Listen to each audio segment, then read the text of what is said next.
Hi, welcome back to Sun on Sports. I'm Mike Shaughnessy. I'm joined this week from my left, Greg Kleven, John Sherman, and Nick Clark. And behind the camera is our trustworthy camera operator slash producer slash director, Greg Huff, who's especially bright-eyed and bushy-tailed this morning.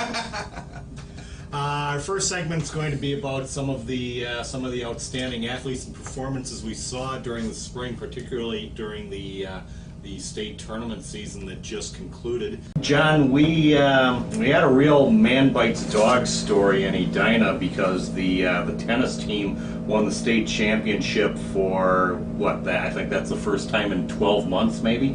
Yes, Mike. Third year in a row for Edina, and that's about all you have to say about the state tennis tournament, Edina. They breezed through, beat Rochester Mayo, which is an excellent team. 6-1 in the finals. Hamish Wirasingi, Noah Swiler, two of the top 4 or 5 singles players in the state. Just a loaded lineup this year. Hornets do lose a lot through graduation, but we'll have Hamish Wirasingi back, so I'm sure they'll reload.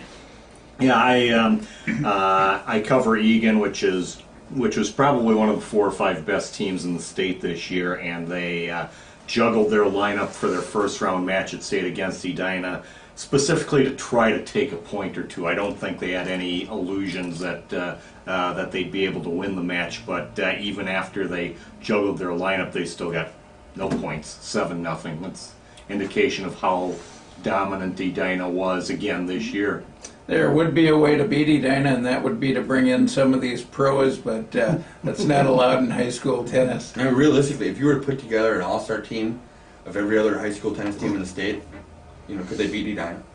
I think at that point they probably could, because you've got so many people playing year-round tennis. I think an all-star team could do pretty well, and the all-star team would match up especially well in third and fourth singles, third doubles, where you'd have number 1 players from other schools playing those spots. So it's not realistic to think Edina could beat a statewide all-star team. You've got guys from even schools like St. Louis Park now.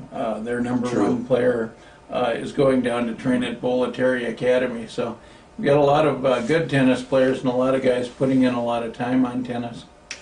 Greg, pretty good spring for Eden Prairie overall. They had both their golf teams in the state tournament, and I believe the singles runner-up in Justin, Class AA right, tennis. Mike. Justin Haig finished second in the singles competition, and he just had a outstanding season. Well, guys, thanks a lot. We'll be back with another segment of Sun on Sports in just a minute.